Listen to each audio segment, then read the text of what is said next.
Bismillahirrahmanirrahim.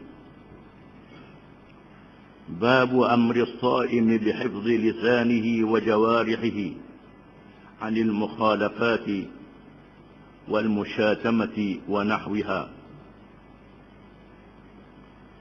Bab pada menyatakan suruhan terhadap orang yang berpuasa supaya menjaga lidahnya dan anggota-anggotanya daripada perkara-perkara yang menyalahi hukum syarak dan memaki hamun dan seumpamanya. Hadis yang pertama, an Abi Hurairah radhiyallahu anhu qala qala Rasulullah sallallahu alaihi wasallam إذا كان يوم صوم أحدكم فلا يرفث ولا يسخب فإن سابه أحد أو قاتله فليقل إني صائم متفق عليه. Dari Abi Hurairah radhiyallahu anhu katanya, telah bersabda oleh Rasulullah sallallahu alaihi wasallam, apabila adalah seseorang kamu berada dalam keadaan puasa pada harinya, maka jangan dia bercakap dengan perkataan yang keji. Jangan dia menengkeng jika memaki akannya oleh seorang atau memeranginya. Maka hendaklah dia berkata, sesungguhnya aku berpuasa. Hadis riwayat Bukhari dan Muslim. Hadis ini menyatakan adab puasa. Di sana ada adab puasa. Perkara-perkara yang tidak membatalkan zahir puasa, tetapi membatalkan pahala puasa. Pahala puasa hilang, zahir puasanya ada. Tanggungjawab wajibnya lepas, tetapi pahala jadi hilang. Di antaranya ialah perkara yang menyebabkan rosok tutur kata kita dan anggota-anggota yang lain dengan mengerjakan perkara yang haram, seperti bercakap dengan perkataan yang lucuh, mencarut, perkataan yang sia-sia, ataupun berbalah, menengkeng, jerkah, memaki orang, yakni memaki dalam perkara yang tidak patut, kecuali dalam perkara mencegah kemungkaran. Kalau mencegah kemungkaran diizinkan oleh syarak. Dan termasuklah juga perkara-perkara yang mengancam, melaga-lagakan orang. Mengacung kau orang ni, mengacung kau orang ni. Itu boleh membatalkan pahala puasa. Termasuklah juga mengumpat. Itu membatalkan puasa, membatalkan pahala puasa.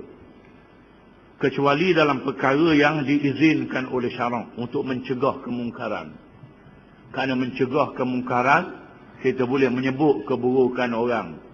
Itu tak termasuk dalam mengumpat yang diharamkan. Menceritakan berkenaan dengan orang zalim, orang yang sesat. Dia tu zalim, dia tu sesat, membawa ajaran yang tak betul. Dia pemimpin, tetapi ajaran yang dia bawa ni merosakkan orang. Sebut benda yang merosakkan dia, sebut nama dia. Itu tak termasuk dalam perkara mengumpat yang diharamkan. Ini dijelaskan oleh Imam Nawawi dalam kitab Azkar, dan dijelaskan oleh Imam Ghazali dalam kitab Ihya, dan dijelaskan oleh ulama-ulama yang lain, Ibn Nujim dalam kitab yang dikarang Al-Ashbah wan Nazair, Ibn Nujim ada menerangkan perkara itu. Begitu juga Subulus Salam As-Sana'ani, dan banyak kitab-kitab menerangkan hukum-hukum ini. Termasuk juga bila ada orang nak ceroboh kita, kita kena sabar.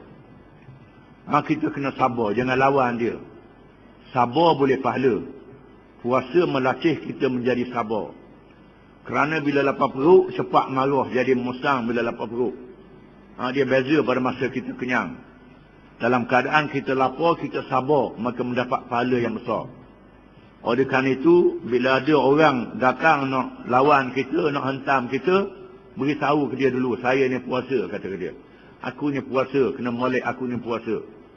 Kalau dia ceroboh kita kena pertahanlah diri kita. Tapi kena beritahu ke dia dulu, bahawa saya ni puasa, itu adabnya. Wa anhu qala an-nabiy sallallahu alaihi wasallam, man lam yada' qawla az-zuri wal 'amala bihi falaysa lillahi hajatun fi an yad'a ta'amahu wa sharabahu. Rawahu al-Bukhari.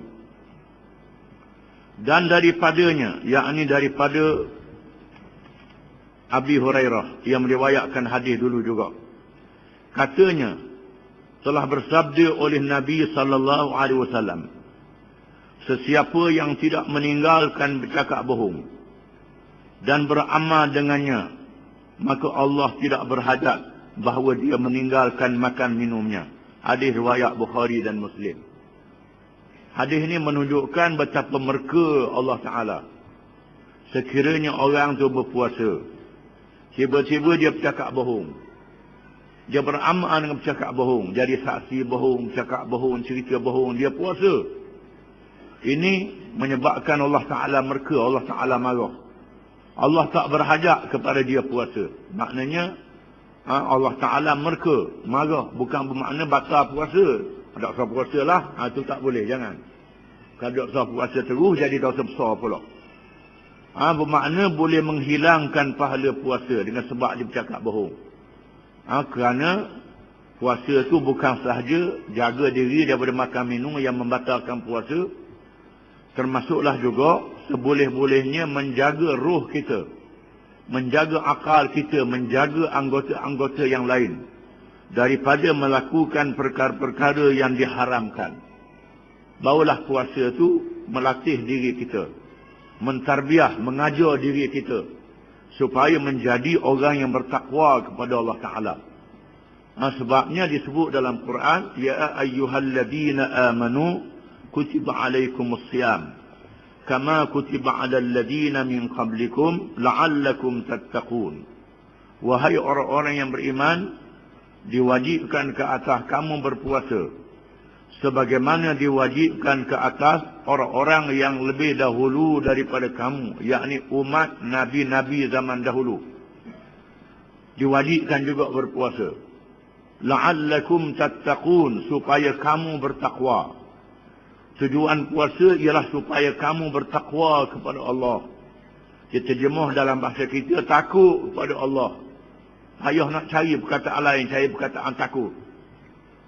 Takut di sini bukan macam takut lima, bukan macam takut ke musuh manusia. Takut ke Allah Ta'ala, tak boleh nak lari. Tak boleh nak lari daripada Allah Ta'ala kalau takut pada Allah Ta'ala.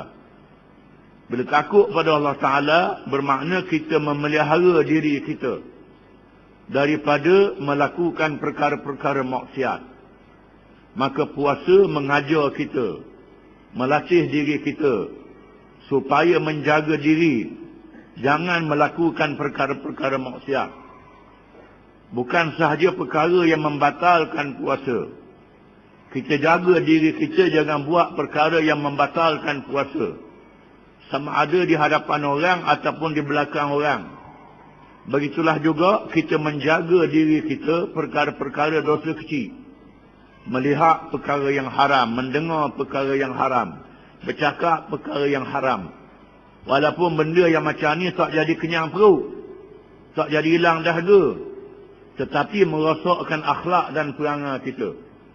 Oleh kerana puasa melatih diri menjadi orang yang baik, maka di antara adab berpuasa itu bukan sahaja jaga diri daripada perkara yang membatalkan puasa, makan minum, termasuklah juga menjaga diri perkara yang membatalkan pahala puasa. Walaupun puasanya tak batal, tapi pahala puasa jadi hilang. Ya, itulah perkara yang disebut tadi. Bercakap perkara haram, berbalah dengan orang, berkelahi dengan orang. Termasuklah juga yang tak disebut di sini, melihat perkara yang haram, mendengar perkara yang haram. Dia dengar orang mengupak.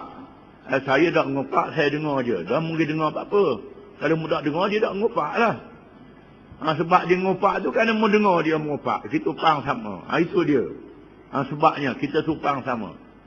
Maka kena jaga telinga juga masa puasa. Jaga telinga, jaga mata. Dan jaga anggota-anggota panca indera kita. Daripada perkara yang diharamkan oleh syarak.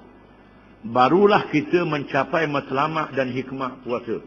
Iaitulah menjadi orang yang bertakwa kepada Allah Subhanahu wa ta'ala. Wallahu a'lam.